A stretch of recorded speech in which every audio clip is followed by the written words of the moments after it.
So this video is about loading the roof on the T6 California. This is what I want to put up on the roof, is 2 comfy seats, a set of wedges for levelling the vehicle, 2 ground sheets, and of course the roof box itself. And the total weight of all of that is about 45 kilos, which is just under the recommended load capacity for the roof itself. So let's get this on the roof and test the standard setup. You have to take a bit of time making sure that you get the roof box and roof rack exactly centrally across the roof so that it doesn't cause any twisting action into the hinges of the roof. I struggle to really secure the fixation on that front left corner, and that's why the box has to be in the centre of the roof so that I can reach it.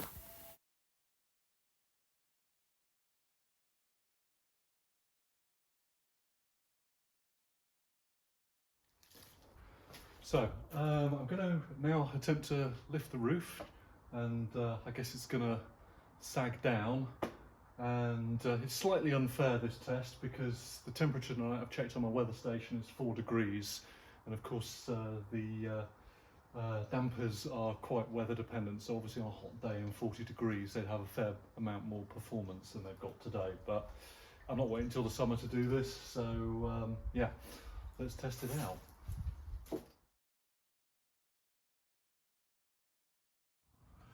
So it was a real effort to get that up. I don't know if you could see me inside struggling, but yeah, it was tough to lift it up. And in the end, it didn't stay up on its own. I had to put the bed into the upper position to hold it with that. So that's approximately 45 kilos up there, and the standard dampers which came on the car. So I'm obviously gonna bring that back down, unload the roof, and then we'll swap the dampers over. So a bit of classic unboxing.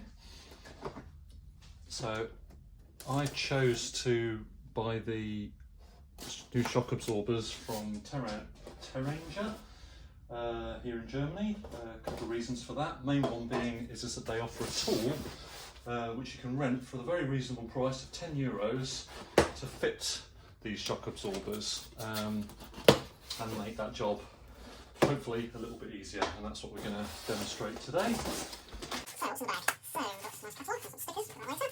We've got the tool, and this was, I thought, quite slick.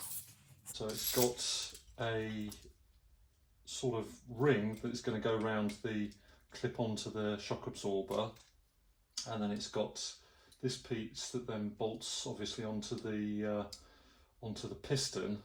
And then using that large bolt there, we can draw the piston closed, or at least take the compression out of it, so that we can remove it safely from the vehicle. And then the other thing that I think are in here is 2 new pistons, I'll show you in a second, are these 2 bits of wood to prop the roof while it's up. And okay, and there's also some other tools in here. I didn't quite understand why they're including these or what they're for, but I guess it'll all become clear when we're doing the job. Got quite a nice little torque wrench. Be nice from a bicycle, that. 2 torque screws, some Ersatzschrauber. Don't know what that's for ersatzing. Okay, and something heavy down in the bottom of the bag. 13mm ratchet spanner from Proxon. So, good quality stuff that they've included with the kit. And instructions. Right, so this is all shown on their website. Yep, that's that. Just have to tighten that up. That's where to put the wooden slots, the wooden pieces. So I think unfortunately in my garage this is going to be a little bit too low to do this. So that's where to set the tool. That's quite useful. So, yep. And what else have we got? That's where to put the bottom part. Don't quite see the... I'll read this at my leisure. Right. And these... I've gone for the 590 shock absorbers. Reason being because someone on the California Club was looking to put almost the exact same roof box onto their roof, and they said that it works with this size of shock absorber company. So most people in the UK are buying them from a company called Hinscher, and it seems, and they've got them in 580, 600, 650, 750 and 800 newtons, and of course if this is too powerful, that roof is going to be difficult to pull down, and on the website from Terranger they've actually got a little chart. They actually outlined how much force you had to put on the roof to pull it back down, depending on how big the shock absorber is. So if you stick an 800 up there and you haven't got the roof rack on, it's actually going to be quite hard work to pull the roof back down. So I think these 600s are a good compromise. Hopefully they're going to do the job. And yeah, let's check it out. Right, so this is the chart. So this column is the force required to close the roof in kilos.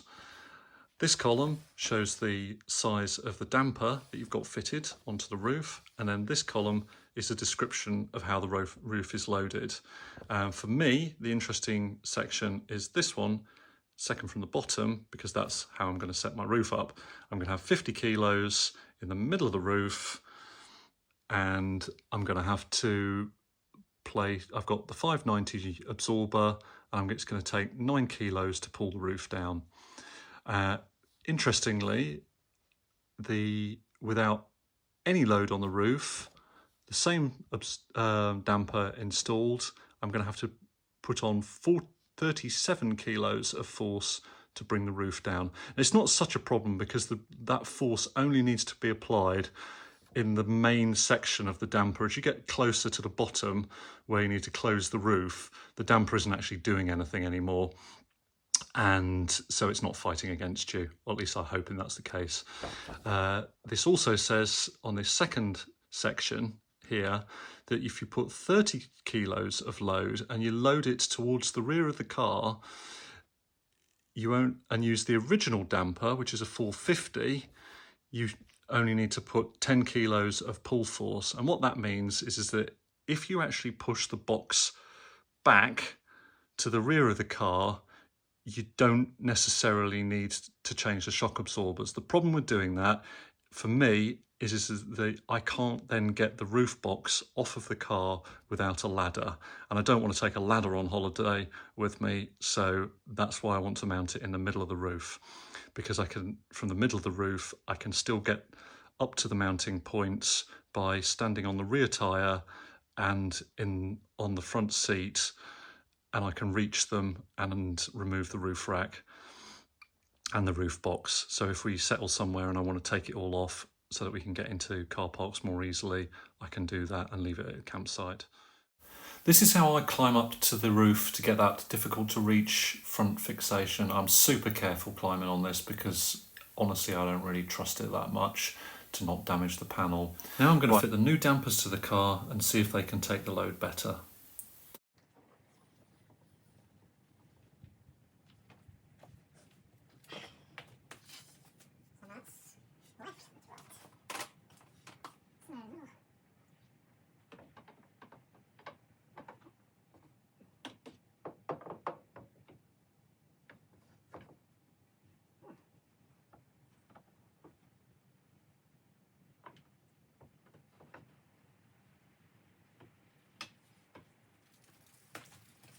It's quite nice to got a little shape there and a little shape there. So I've put down a rug just in case I drop a screw or something while I'm up there, so that I found a fighting chance of finding it, and I've cleaned away all the leaves as well. On the front here, I just put a rug across the front of the car just in case one of those bits of wood comes down. It gives me at least a little bit of a chance of that not denting my hood. And I've put a little clamp just there to hopefully just also reduce any chance of that coming down. Right, gonna go and fit the compressor onto the first damper and try and remove it.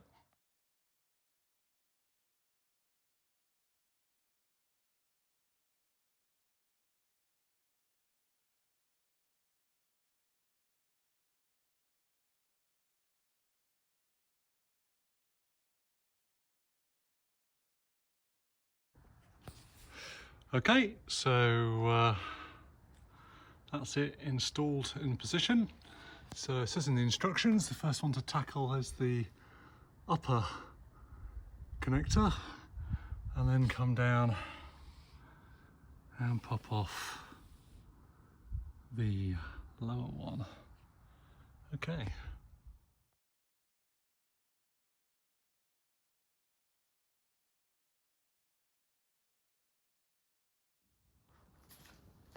So that's come off really easily, and yeah, I'm just going to go and set the new one up in the tool, and then hopefully go and just fit it onto the car. Quick comparison between new and old. So this is the old one and that's the new one. So yeah, about, well, I'm guessing that's maybe 4 centimeters I need to shorten the new one by. And I'll tell you what, I'm going to make this easy for myself. Before I decompress it, I'll just make a mark in the box. There we go. Okay, so new one in. So we start at the bottom.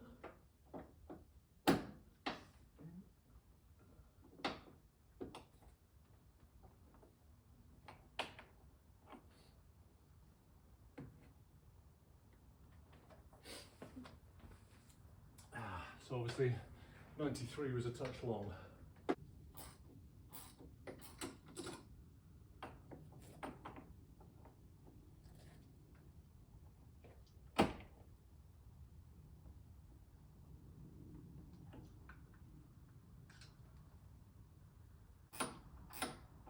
I'm now taking releasing the pressure from the clamp, so that the damper is going to start pushing up. Might have to leap over and catch that piece of wood in a second.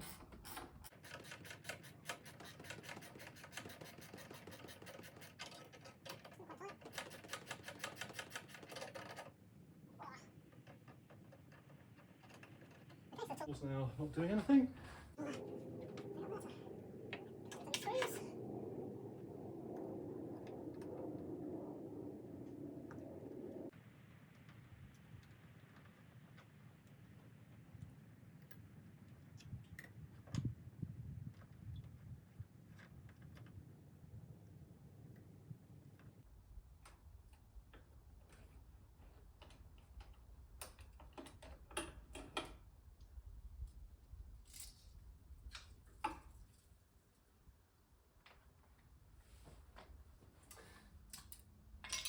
Okay. Obviously, there's the second one on the other side to do. I shall turn the camera off and just do that on my own. Okay, so it's moment of truth, taking the wood bits out.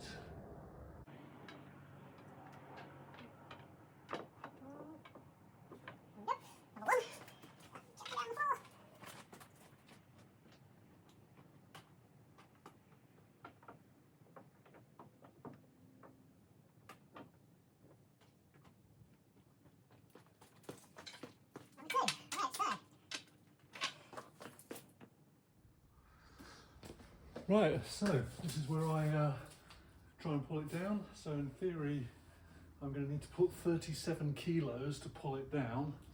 Probably going to be a bit less tonight because it's colder. And yeah, check it out.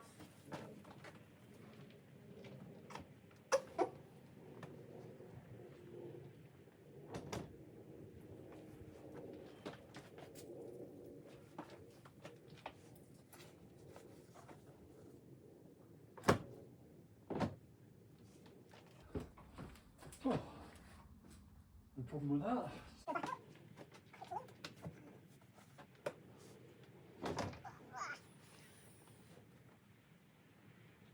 Well, to be fair, that's a fair bit easier than it was.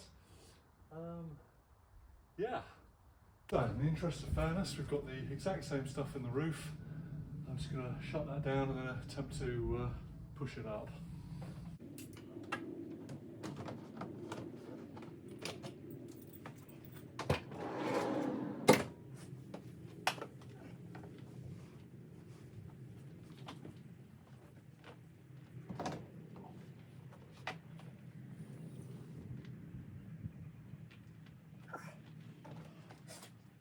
Well, went up a lot easier, and yeah, I feel a lot more confident leaving that up.